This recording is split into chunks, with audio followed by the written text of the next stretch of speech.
అతని అహంకారపూరిత అధికారాన్ని మాచర్ల ప్రజలు అణచివేశారు. ఈ విషయం అర్థమైంది అతనికి.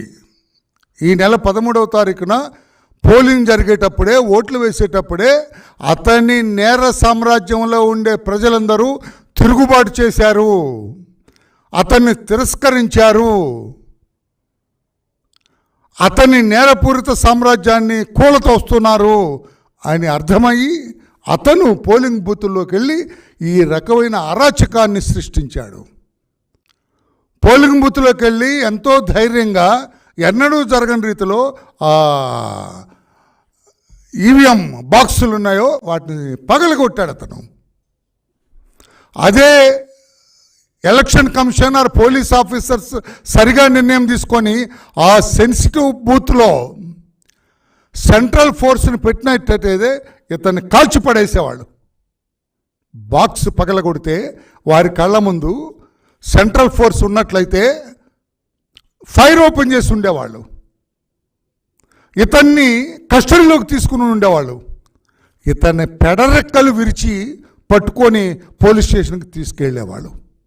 అక్కడ లోకల్ పోలీసులు ఉన్నారు కనుక ఇది జరగలేదు. మేము ఎలక్షన్ కమిషన్ అదే అడిగాము నిన్న, మీరు సెంట్రల్ ఫోర్స్ ఎందుకు పెట్టలేదు? ఎప్పుడైతే అది సెన్సిటివ్ బూత్ కింద డిక్లేర్ చేయబడిందో, ఎప్పుడైతే ఆ కాన్స్టిట్యుయెన్సీ సెన్సిటివ్ కాన్స్టిట్యుయెన్సీ కింద నిర్ణయించబడిందో అప్పుడే మీరు సెంట్రల్ ఫోర్స్ని ఆయా బూతుల్లో పెట్టుండాలా? పెట్టలేదంటే అది ఎన్నికల కమిషన్ నిర్లక్ష్యమా?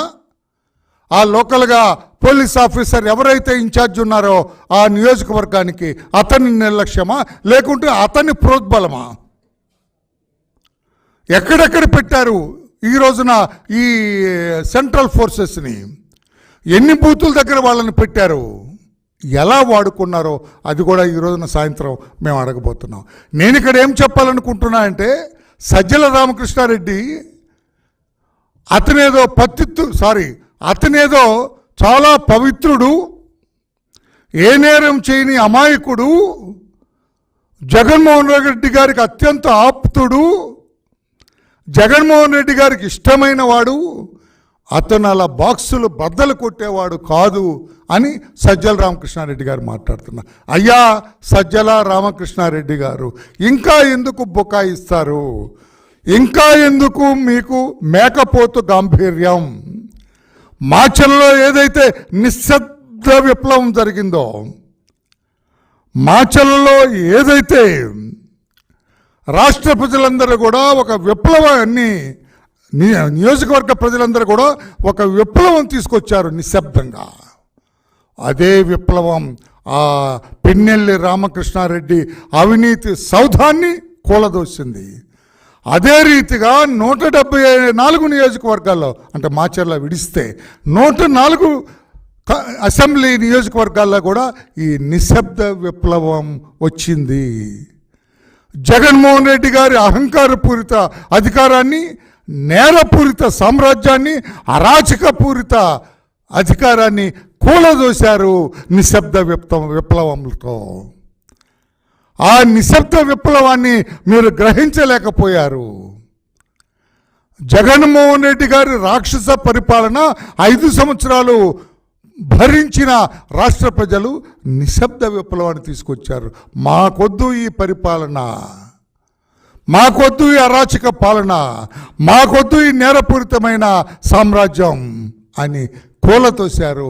ఆ విషయం తెలుసు సజ్జల రామకృష్ణారెడ్డి గారు మీకు, మీ నాయకుడు జగన్మోహన్ రెడ్డి గారికి.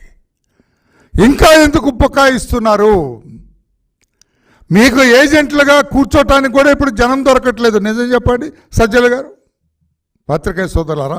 ఇప్పుడు జగన్మోహన్ రెడ్డి గారి పార్టీ పరిస్థితి ఏమిటంటే, రాష్ట్రంలో రేపు కౌంటింగ్ జరగబోతుంది 4వ తారీఖున.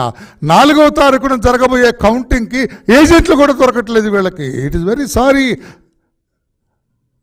ఈ విషయాన్ని ఆయన మా అధినేత దృష్టిలో పెడతా దయతో అంగీకరించమని కూడా కోరుతా. ఎక్కడవుద్దు అక్కడొద్దు అక్కడే పెట్టాలా, అమరావతిలోనే పెట్టాలా.